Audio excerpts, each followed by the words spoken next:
उत्तराखंड राज्य के देहरादून जिले के कालसी तहसील मुख्यालय में मंगलवार 3 दिसंबर 2023 को तहसील दिवस आयोजित किया गया। तहसीलदार कालसी सुशीला कोठियाल की अध्यक्षता में आयोजित तहसील दिवस में हालांकि काफ़ी कम संख्या में आम जनता की उपस्थिति देखने को मिली और कुल 4 शिकायतें प्राप्त हुई, जिनका मौके पर ही निस्तारण किया गया। आखिर ऐसी कौन सी वजह है जिस कारण तहसील दिवस पर लोगों की उपस्थिति इतना कम थी? या तो यहाँ के विभागीय अधिकारियों कर्मचारियों के काम से लोग इतना खुश है कि उन्हें किसी प्रकार की कोई समस्या ही नहीं है, या फिर उन्हें विभागीय कर्मचारियों पर विश्वास ही नहीं है। आपको यह भी बताते चलें कि इस तहसील के दायरे में कुल 29 विभाग आते हैं, जिसमें से मात्र 14 विभागों के सक्षम अधिकारी मौजूद रहे, जबकि तहसील प्रशासन की ओर से सभी विभागों को सूचित करवाया गया था। आगे यह भी बताते चले कि शिकायतों के दौर में एक शिकायत कालसी निवासी इंदु शर्मा पत्नी वेद प्रकाश शर्मा द्वारा तहसील दिवस में की गई, जिसमें उन्होंने कहा कि उनकी पैतृक जमीन से संबंधित अभिलेखों से छेड़छाड़ की गई है। उनके द्वारा उक्त जमीन पर किए जा रहे निर्माण कार्य को कालसी निवासी नरेंद्र मेहता द्वारा राजस्व विभाग को भ्रामक एवं फर्जी शिकायत कर बार बार रुकावटें पैदा कर उनका उत्पीड़न कर रहा है। जबकि सूत्र बताते हैं कि कालसी निवासी नरेंद्र मेहता द्वारा विकास कार्यों में बाधा उत्पन्न करना एवं झूठी शिकायतें करना तथा अवैध अतिक्रमण करना इनका आचरण रहा है। इनके दबंग व्यवहार को देखते हुए कोई भी इनके विरुद्ध शिकायत करने से परहेज करता है। साथ ही इंदु शर्मा द्वारा तहसीलदार कालसी से जान माल की सुरक्षा की गुहार लगाई गई है, जिस पर तहसीलदार कालसी सुशीला कोठियाल द्वारा उक्त मामले पर नायब तहसीलदार व राजस्व निरीक्षक को निर्देशित किया गया और जमीन के पूर्व एवं वर्तमान रिकॉर्ड के आधार पर अपनी आख्या प्रस्तुत करने को कहा। उन्होंने कहा कि नियमानुसार जांच के बाद जो भी तथ्य सामने आएंगे उसके अनुसार अग्रिम कार्रवाई की जाएगी।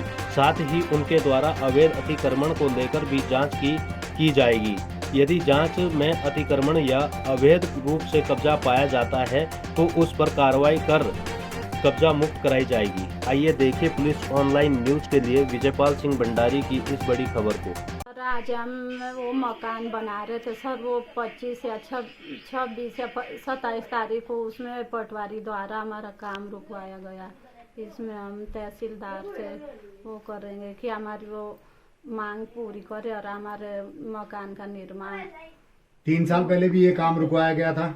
हाँ जी, 3 साल पहले भी सर। आज 3 साल होगी, पूरी 4था साल चल रहा सर।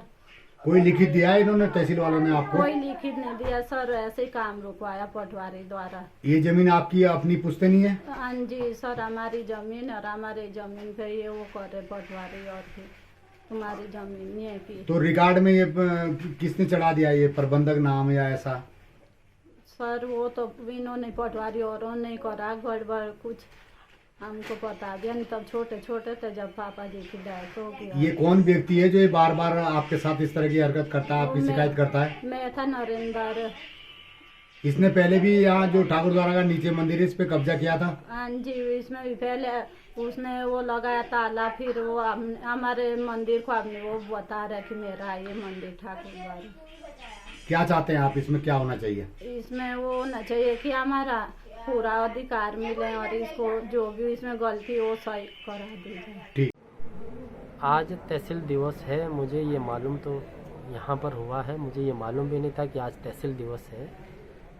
लेकिन जो ये तहसील दिवस में जो वाद विवाद जो चल रहा था, हम यहाँ पर 1998 में पढ़ने आए थे और ये जो वाद विवाद है ये चलते रहते हैं, लेकिन मेन उद्देश्य ये होता है कि जो डॉक्यूमेंट्स पे जो कागजी कार्रवाई होती है वही होती है। ये वाद विवाद निस्तारण करना ये सब तहसील विभाग का है। और बाकी ये वाद विवाद जो है इस पे हम ये कहना चाहेंगे कि जिनकी ये ज़मीन है ये पैतृक भूमि में अपने पूर्वजों के टाइम से रहते हुए आ रहे हैं, ये ज़मीन इन्हीं की, हम इतना ही कहना चाहेंगे। बाकी तहसील दिवस का मतलब ये होता है कि तहसील दिवस में तहसील के और अन्यंत्र सारे अधिकारी पहुँचें, और जो अधिकारी यहाँ पर पहुँच नहीं पाए हैं, दरअसल में मुझे तो यही लग रहा है कि तहसीलदार साहिबा है, एक दो पटवारी मुझे दिखे हैं, इनका जो स्टाफ है थोड़ा बहुत दिखा है।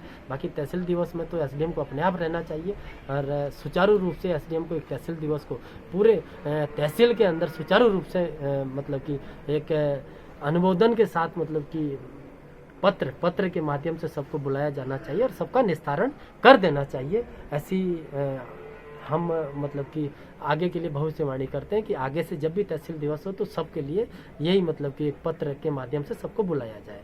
और आपका प्रेस के माध्यम से मैं ये कहना चाहता हूँ कि प्रेस के माध्यम से भी एक आप दे सकते हैं कि तहसील दिवस का नियुक्ति का, कि भाई उस दिन तहसील दिवस है, उस दिन सबको बुलाया जाए और सब जितने भी वाद विवाद आते हैं सबका निस्तारण कर दिया जाए। हाँ, आज तहसील दिवस का यहाँ पे आयोजन था और ये प्रत्येक माह के प्रथम मंगलवार को होता है, जिसकी पूर्व सूचना ऑलरेडी पहले से ही समस्त जनता और अधिकारियों और कर्मचारियों को रहती है। फिर भी हमारे द्वारा रिटर्न इसमें सूचना दी गई थी समस्त विभागों को, जिसमें से अधिकतर विभागों के एक अधिकारी और प्रतिनिधिगण यहाँ पर आए हैं, कुछ विभागों के नहीं आ पाए हैं और आम पब्लिक का भी ज़्यादा आज उपस्थिति इतनी रही नहीं है। 3-4 शिकायतें आई हैं जिनका यहाँ पे मौके पर ही निस्तारण कर दिया गया है।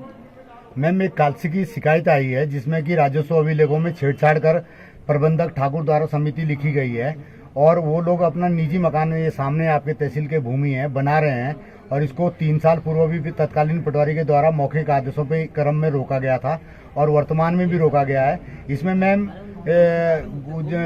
जो ये पीड़ित हैं वो बहुत ही परेशान है मैम, और जब ये रिकॉर्ड में दर्ज किया गया तब वो नाबालिग थे, 12 साल की उम्र थी। मैम, क्या कार्रवाई रहेगी? क्या वो अपना मकान नहीं बनाए पाएंगे? और सामने सारी जमीन गिरती जा रही है, तो क्या ये देखते रहेंगे कि मतलब उनकी जमीन गिरने दी जाए और उसके बाद कुछ जान माल की हानि हो? हाँ, मेरे संज्ञान में आज एक शिकायत तो आई है, उसमें मैंने पटवारी और नायब तहसीलदार को निर्देशित भी कर दिया है कि सारे लैंड रिकॉर्ड जो पुराने और अभी तक के लैंड रिकॉर्ड के आधार पर वो आख्या प्रस्तुत करेंगे और नियमानुसार जांच के बाद जो भी तथ्य संज्ञान में आएगा उसके हिसाब से ही कार्रवाइयाँ की जाएंगी। मैम, जो शिकायत करता है उसकी यहाँ पर गौशाला बना दी गई है सड़क पे, यहाँ पर बगल में फॉरेस्ट का कार्य रुकवा दिया गया है, नीचे जमीन मैम पर्यटन संस्कृति विभाग की है जो कि शहीद स्वतंत्रता सेनानी फुनकू के नाम दी जानी चाहिए थी मैम, और उसमें भी उसने अभी 3-4 दिन पहले ही एक ढांचा खड़ा कर दिया है। तो क्या मैम इस व्यक्ति पे कोई कार्रवाई नहीं की जाएगी? क्या ये इस तरह से इसकी ये हरकतें चलती रहेगी, गांव वालों को परेशान करते रहेगा, दबंगई करते रहेगा? देखिए, आम पब्लिक को समस्याओं के संबंध में प्रस्तुत करने का अधिकार है, उनको भी है। अगर वो शिकायतें उनकी सही पाई जाती हैं, सही पाए जाने के लिए इस संबंध में क्या है कि जांच की जाती है, रिकॉर्ड के आधार पर नियमानुसार जांच होती है। जांच में ही जो तथ्य सामने आते हैं उसके हिसाब से ही प्रशासन अपनी कार्रवाइयाँ करता है। अगर उनकी जो शिकायत है उसमें अगर वो जांच क्या है विधिक है या सही पाई जाती है तो ही कार्रवाइयाँ होती हैं और जो भी है रिकॉर्ड के आधार पर ही कोई भी डिसीजन इसमें लिया जाता है। तो अगर अभी भी अगर कोई ऐसा है कि किसी ने कोई अतिक्रमण वगैरह ऐसा कुछ किया गया है तो उसमें जांच करवा दी जाएगी और जांच में जो भी पाया जाएगा, अतिक्रमण पाया जाता है तो उसमें हटाने की कार्रवाइयाँ होती हैं। मैम, ये जहाँ पर ये गायें बांधी गई यहाँ पर तो अतिक्रमण बिल्कुल सामने है, सड़क पे ही किया गया है, तो इस संबंध में क्या कार्रवाई आपकी ओर से रहेगी? अगर अतिक्रमण अगर ऐसा है तो मैं इसमें जांच करवाऊंगी और अगर जांच में अगर वाकई में अतिक्रमण पाया जाता है तो नियमानुसार अतिक्रमण तो नहीं होने दिया जाता है और नहीं होने दिया जाएगा, उसे हटवाने की कार्रवाई होगी। लेकिन बिना जांच के अभी इसमें मैं कुछ बता नहीं सकती। जांच के बाद जो चीज़ें सामने आती है उस हिसाब से कार्रवाइयाँ होंगी। Thank you ma'am.